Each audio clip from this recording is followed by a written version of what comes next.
Come join Melissa and her guests on the Chats from the Blog Cabin podcast. From North Carolina, this podcast will have you feeling like you've known these folks for years. Listen in as they chat about life, culture, current events, and more, all with a special Southern flair. Curl up with your favorite beverage and get ready to be entertained. Tune in now for a unique experience that's fun and insightful. Y'all, welcome back to another episode of Chats from the Blog Cabin, the show where I virtually invite people into the blog cabin to chat about life. And today it's going to be a little bit different. It's month of March. It is Women's History Month. And every year I try to highlight something, try to do something different for women's history. One year I actually had women that I know when I was just blogging and not podcasting. I had them send me in a picture of their favorite picture of themselves and tell me why it was their favorite picture, because women during that time, the last statistic I heard, treated to 176,000 negative images a day. And so I wanted to kind of change the narrative around that. One year I did women in business, and I highlighted women in business, and you can go over on the blog and check that out. One year I did solo podcast. Every single solitary day I had an interview with an amazing women. But today, this year is going to be a little bit different. I'm going to sprinkle in some tributes to some people, some solo episodes, some tributes to people who've made an impact on my life. So that's basically my love letter to them. I'm also going to sprinkle in some of the amazing women in history that I'm learning more about. If you follow me on Instagram, Fergal Mom, I'm highlighting Black history right now, and I'm resharing some posts and learning things. So I thought it'd be great to dive in and learn a little bit more. I also may bring back a couple of episodes I did when I was reading the book 5 Mere Christians. I may bring up the 2 people back and do a little bit more research on that.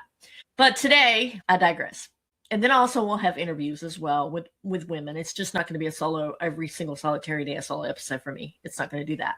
There's going to be some days where you're going to see me in the same outfit because I will batch my interviews together, like today and the one from yesterday where I introduced. You're going to see I'm doing the same thing, but it's not always going to be like that. So here we go. So today's episode is deeply personal, and it feels like a little love letter of gratitude because it's Women's History Month, and during the month, like I said, I always tried to highlight women who inspire me, women who made a difference, not in the world, but in my world. Women whose story remind me that strength, resilience, and growth really look like.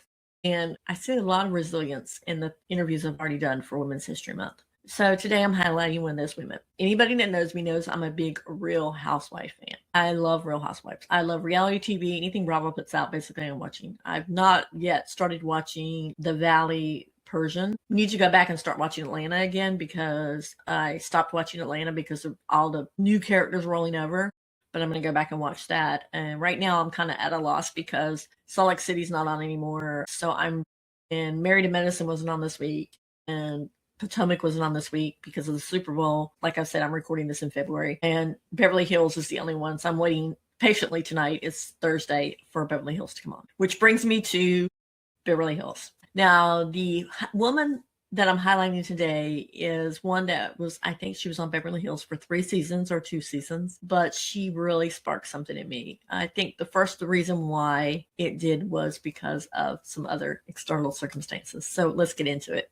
So today's episode is all about Teddi Mellencamp. She has a love-hate relationship with fans. I mean, people either love her or they hate her. There's like no basically in between, but I think a lot of people really love her right now because of what she's going through, and I'll get into that in a minute. This episode is my way of giving back to her, to someone who helped change my life in ways that she never really fully will realize. But here's the funny thing. My connection to Teddi didn't start with just Teddi. It actually started with her dad's music. Jack and Diane. Is it ROCK in the USA?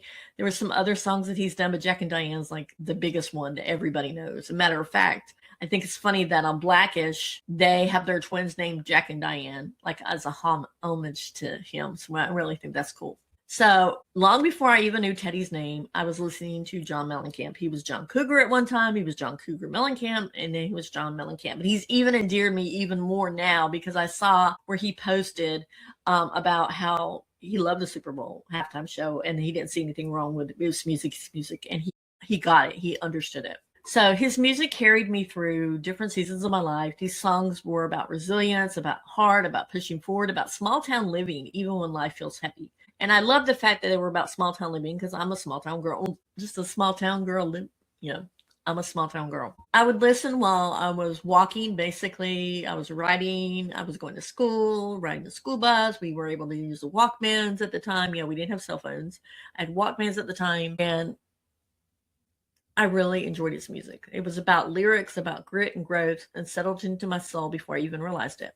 Then years later, I saw Teddi on Housewives, and I was like, okay, I like her dad's music. Let's see what she's about. And I saw her, and there's something just stuck out with me. She showed up. She showed up real. She showed up honest, sometimes anxious, very unsure of herself. She wasn't trying to be perfect. She was just trying to be herself. I mean, if you watch the very first episodes of her, you could tell she was totally out of her element because she really didn't know how to dress. She wasn't into shopping and spending all this money that all the housewives were spending. She wasn't into doing any of that stuff. She just basically wanted to work out and hold herself accountable. And that resonated with me because she was more than polished perfection ever could. Because basically she was me, I felt like, in a nutshell. I remember thinking there's something about her story. And the fact that later on she talks about how, when she moved to California, her dad didn't give her money. He didn't say, here, go to California. Here's an apartment. Here's this. She had to work for everything that she had. And I think she appreciates it more because she had to work for it more. But there was something about her determination, something about how she kept showing up. So much so that she ended up on my vision board in 2020. I was doing mindset work and she ended up on the vision board. My mindset coach, Cami Kennedy, had said, okay, create a vision board and put it on your computer. And it was on my computer for the longest time. It was Nikki Koziar's and her. Those were the two things that were on my vision board all the time, and never knowing that I would meet both of them in person. And I would say that my interaction with Teddi was much more enjoyable for me than it was for Nikki. And I'll just leave it at that. So for a long time, she was on my vision board. She was a reminder of discipline, of accountability, of growth, becoming a stronger version of myself. And at the time, I didn't know how our paths would ever cross. I didn't even think about it. I mean, if you've listened to the podcast for a while, I've had several Real Housewives on. I've had Vicki Gunvalson. I've had Carrie Britton. On my Women in Business series, I had Deandra Simmons anytime I would reach out, but I just could not see myself reaching out to Teddi. But I just knew that she represented the kind of strength that I wanted to build in my own life. And then one day I joined All In. I had kept toying back and forth with it, back and forth with it, back and forth. And it was like, can I afford it? Can I not afford it? Can I afford it? Can I not afford it? And it was after my husband and I went. I had done cardio only for a while. And then I did like free walking challenges and things like they did. But I was just like, I cannot afford to spend this amount of money for it. And then right after we came back from our anniversary trip cross country from North Carolina to California and California to North Carolina back, I decided that I was going to go all in. I decided that I wanted to be the best version of me that I could be. And it's so funny that this happened in 2024 because in 2024, I actually got to meet her. I mean, I was going all in already, but even more so than now. But I was doing full accountability at that point. I was like sharing pictures of my food. And you hear a lot of these things about you're supposed to eat this amount of food and you're supposed to, but they weren't like, oh my gosh, you're eating wrong. You're going to get kicked out of the program. It was never anything like that. It was more, okay, we need you to eat a little more veggies or bulk up on the protein and, skip this or make sure you drink a lot of water for the sodium. It was really cool. And it wasn't like it was supposed to, and you're supposed to work out 30 to 45 minutes a day, which, okay. And then I found myself getting off of it for a while. Just doing strength only. I forget exactly, but then I went back on because I realized my eating was totally out of joint. And then around Turkey Talk time last year, I decided that I was going to go back and just do strength only, because I felt like I could just do strength and do the workout and it'd be done. And I managed to maintain. Not only that, I have lost more weight because I wasn't eating because I had to send a picture. Even though I was hungry, I wasn't hungry. And that was what was making me maintain my weight, was because I was eating not because I was hungry, but because I had to send a picture in. And now with not having that stress on me among other stressors that I have in my life, and I can just, okay, I've worked out, I've got it done, here it is. Then I'm finding that I can pick and choose when I can eat, what time I eat. I'm not a big breakfast person. So some days Breakfast is a shake. Some days it's a glass of water. It just depends on how hungry I am. I do tend to eat lunch a little bit earlier, but I digress. That's all about the program. But I joined All In. So joining All In didn't just change my routine, it changed my mindset. And I will start saying that mindset is a big part of this because it was through Katie Wee, who I hope will be on the program this month, and her mindset challenges, her mindset and her happy camp was how I met Teddi. But it also changed how I saw myself. For the most of my life, I struggled with feeling like I never measured up. I'm the youngest of 4 girls. No matter what I did as a mom, as a wife, as a writer, as a woman, there was always this quiet voice telling me I wasn't enough because I was always compared when I was growing up to my sisters, no matter what. My sisters were 8, 7, and 3 years older than I were, and they were all a lot bigger than I was. And so I learned that I was kind of like the forgotten one. And it really bothered me that I didn't feel like I had worth and value in the family. I was pretty much made to feel like that. So that voice was always telling me from the little girl on up that I wasn't enough, that I was always falling short. Anxiety has always been a big part of my story. And comparison, because I had 3 older sisters, came very easy. I can look at them and say, well, that person's lost this much weight. How come I haven't lost any this month? Or that person looks so put together. How come I don't look that put together? Or like, for instance, right now, I can look in the mirror in my bedroom and my hair was perfect. Now it's a little frizzy, but I digress. It's the curls. It's all the curls. It's all about the curls today. So comparison came easy to me and confidence did not. If you'd asked me years ago, I would be hosting a podcast and I would be interviewing strange people from all over the world, then I would tell them you're crazy, because that was not on my bingo card at all. But through watching Teddi share her own struggles with anxiety and growth, I felt less alone. When someone you admire says, I struggle too, it gives you permission to stop pretending to have it all together. And when I joined in, something started shifting between the mindset coaching with Katie, All In, and having some wonderful, amazing coaches that are very dear to my heart. I started out with Ashley, and then Ashley left coaching. I remember I was sitting at a New Kids on the Block concert when I got the thing saying, okay, it was group coaching at the time. And she says, we're starting a new group coach. And this new coach messaged and put everybody in the group. And I was like, I'm not signed up for her. I just re-signed. Why is she not there? And I'm getting off the topic a little bit because I want to tell you amazing people that are in All In. And I was like, why was she not messaging me? Why am I getting this message from this person? So I go over on Instagram because we chat on Instagram all the time. And I ask her, are you not coaching? I'm kind of upset because you're not coaching. And she's like, no, I left this morning and I'm sorry. And I was like, well, I'm upset. And she's like, well, I said, I really would like to switch over to somebody that I know, because this would be a whole brand new coach. And I already have really insecurities about sharing, and you're supposed to share your pictures and everything else. And I just really could not share any of these pictures. And so Ashley took it upon herself to message Katie and Brooke, who I absolutely adore, Katie and Brooke. And she actually, they sent me a text message and said, we understand, Ashley's reached out to us. We understand you're upset because she's left the program and you're not really sure about who this new coach is. We're going to switch you over to Bonnie. And that was a godsend. Bonnie had been in the group coaching before, and Bonnie, I was really beating myself up when I posted something in the group coaching, and she's like, that's okay, just drink more water. Our body holds sodium so weird. You just drink some more water and we'll flush it out. And the fact that she didn't like, oh my gosh, why did you gain weight? Why did you not lose weight? Going out. So I'm like, absolutely, I would love to be with Bonnie. And so Bonnie has been my coach now since 2024. And I love Bonnie to death. Bonnie, I feel like today I was just texting her about, things going on in my family, and she was trying to give me advice about things. And I love Bonnie. Bonnie's just amazing. I wish we lived closer because we get in so much trouble because she's on the West Coast, I'm on the East Coast. But seeing the heart of the people that they're caring for and that they're coaching is amazing. Easily could have said, sorry, my nose is sniffling a little bit. She could have easily said that, they could have easily said, no, you have to stay with that person. But they made it so that I was more comfortable around it. And in that course of that conversation with Brooke and Katie, I was like, not Katie Wee, but the other Katie. And it's Maddie and I used to say tall Katie and mindset Katie, because that's the only way we could kind of differentiate them when we met them in person.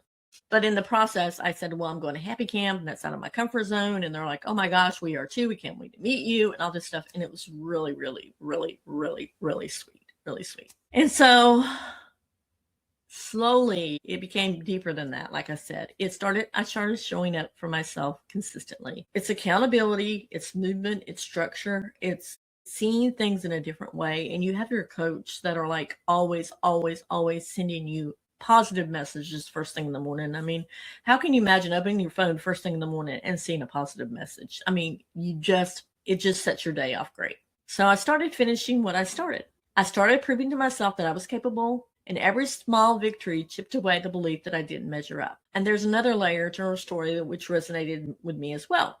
We both have Hispanic husbands. Well, Teddi is separated, I think, from her husband, and we're both raising mixed children. And that, being married to someone from another culture, holds a whole nother bag of problems, and also raising children that are mixed is a whole bag of problems. Maybe not so much in California, but in North Carolina, it's a big deal in the South. So we both understand the beauty of the complexity of blending cultures and raising families that reflect more than one heritage. And seeing someone in the public eye living a life that reflected parts of mine made me feel seen. And it reminded me that our stories matter, and our families matter, and the way we show up for our children matter. And then there was the full circle moment. So going back, I got to meet her in person. Going back to Happy Camp in 2024, Katie had an amazing opportunity, and she shared it, and she made it possible for me to come and for Maddie to meet me there. I cannot thank Katie enough for this opportunity. When I got there, it was before the new extension for the blog cabin was coming, and I was really nervous because I was nervous it was going to be delivered when I was in Arizona, and my husband wouldn't know where to put it because that's where Happy Camp was. It's an enchantment resort in Arizona. And I was going there with a mission that I wanted to, like I did with the old part of the blog cabin, have people that this time inspire me to write messages in the walls of the blog cabin. And I knew that some people couldn't physically be here to come in and write on the walls, but there are some people that would be able to, send me messages or send me letters. And I knew that I wanted to have one from Bonnie, one from Katie, one from the other tall Katie, Brooke, and I wanted one from Teddi as well. And so I remember sitting there, first of all, I was in awe the first night Teddi walks in. I was like, oh my gosh. I mean, I was already talking to Bonnie. I was already talking to Katie. I was already talking to everybody, but I was not talking to Teddi at all. And so I was like, oh my gosh, this is the end all be all for me. I just cannot wait for this to happen. Am I ever going to be able to have a conversation with her? Because I'm so scared.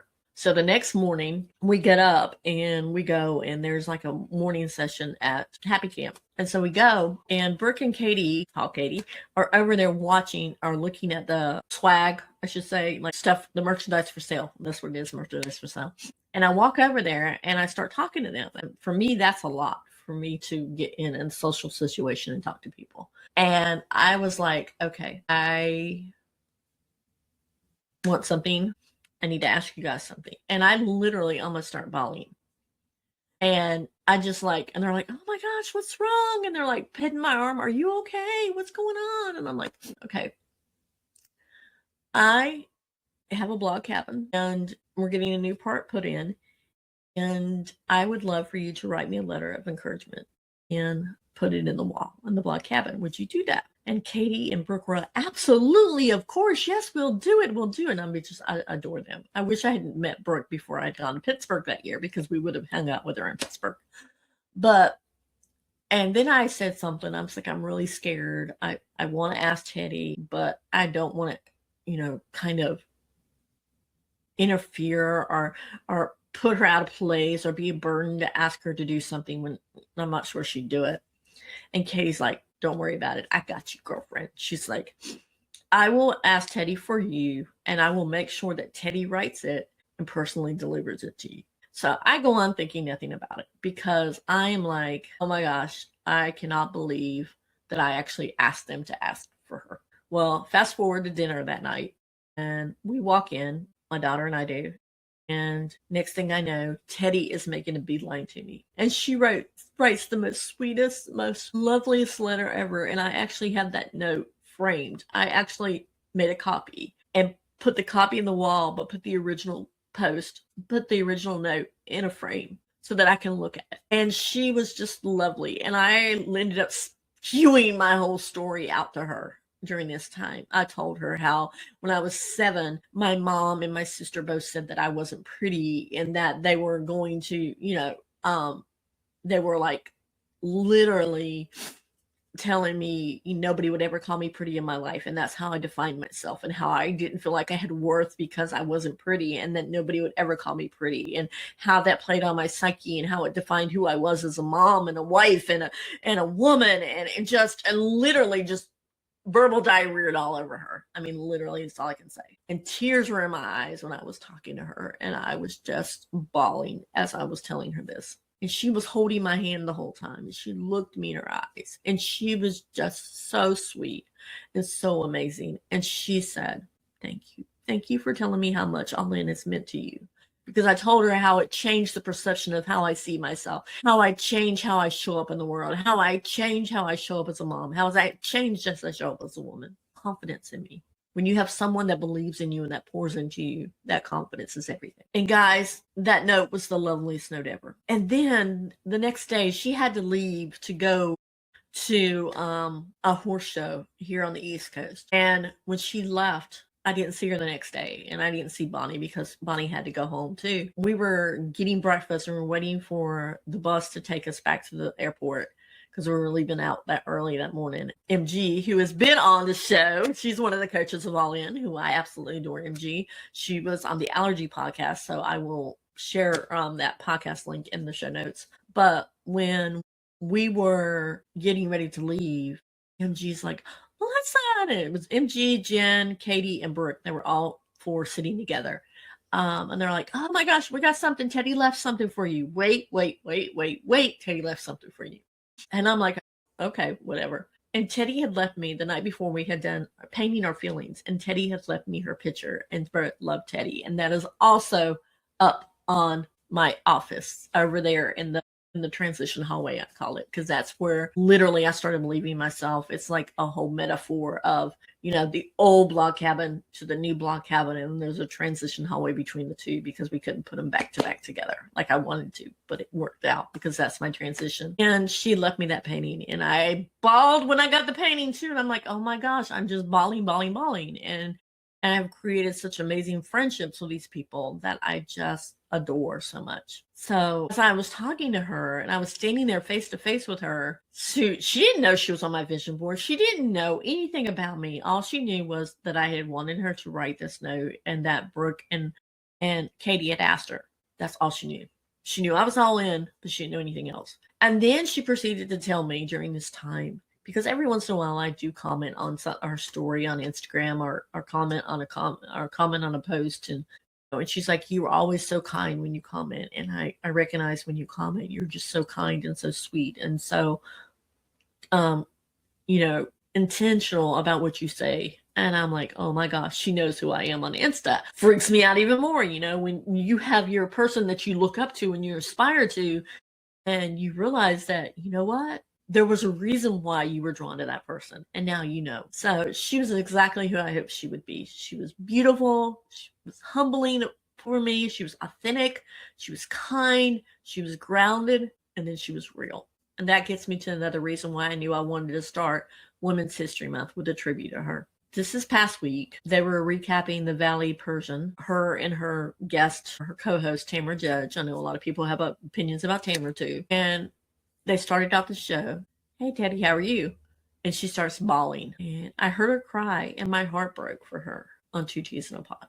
And that moment stopped me. Hearing her vulnerability, hearing the emotion in her voice, it reminded me that even the strongest women carry the heaviest battles. It reminded me that strength isn't about pretending everything is fine. It's about continuing to show up, even when life feels overwhelming. Over a year ago, I remember getting off the plane. My friend Beth and I had gone to New York for the launch of my friend Sherry Leeds' book, Table for 51, which I was interviewed, and I'm hoping Sherry will come on the show as well this month. I was interviewed for her.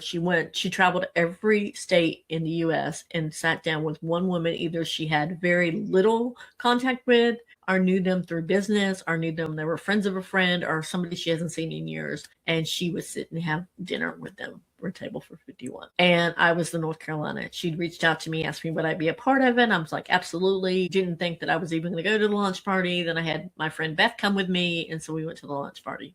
But when I was on the plane and we get off the plane and I looked and I was shocked to open up that Instagram and see where she had posted on her stories that she had 4 brain tumors that she'd just recently diagnosed, and she's going under emergency surgery. And that boggled my mind. So that was over a year ago. She was diagnosed with stage 4 cancer. Stage 4. Now, stage 4 cancer is horrible. I've seen 2 of my most favorite people in the world, the people that made the most impact in my life, my dad and my sister Karen, all pass away from cancer. So I knew what a battle she had ahead of her, and I prayed daily for her. But today, there's no detectable cancer. She can't say she's cancer-free, but there's no detectable cancer, but she still has to go through immunotherapy. So let that sink in for a moment, that kind of resilience. And it was the anniversary of her diagnosis and having emergency surgery. And now she's finally able to start processing it. And during that process,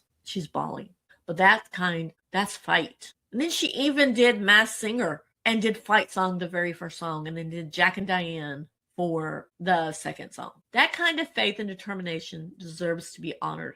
After hearing that podcast, hearing her emotion, hearing her strength, I knew exactly how I wanted to begin Women's History Month, with a tribute to her. Because sometimes the women who inspire us don't even realize the ripple effect they create. Sometimes the woman who shares her journey, her anxiety, her health battles, her growth, her real life becomes the very reason another woman keeps going. Teddi may never fully know the impact she has had on my life. How joining All In helped me overcome the belief that I never measured up, that I wasn't good enough, that I was pretty enough, that I would never be enough. How her openness about anxiety made me feel less alone. How seeing her show up consistently helped me learn to show up for myself. But this episode, this moment, is my way of giving back to her. Thank you, Teddi, for reminding me that discipline can heal. Thank you for reminding me that anxiety doesn't disqualify us from growth. Thank you for showing me what resilient looks like in real time. And thank you for helping me believe that I am capable of more than I ever thought possible. To anyone listening today who feels like they don't measure up, who struggles with anxiety, who wonders if they're capable of change, let me tell you this: you are not alone. You are capable. And sometimes that right inspiration can help you finally see yourself clearly. And thank you, Teddi, also for employing the most amazing coaches: Bonnie, Katie, Brooke, MG, Jen, amazing coaches. So sometimes the right inspiration can help you finally see yourself clearly. This Women's History Month, think about the women who have impacted your life. Tell them, celebrate them, honor them, because when women support women, lives change. Thank you for sitting with me today in the blog cabin. Hope you join me all this month of March for Women's History Month as I highlight, like I said, women that have impacted me, interviewing women who are doing amazing things, and also giving you a little bit of history lesson from women that I'm researching for this podcast. Until next time, keep showing up for your life one brave step at a time. That's our fight song. This is for you, Teddi. Thank you. Thank you so much.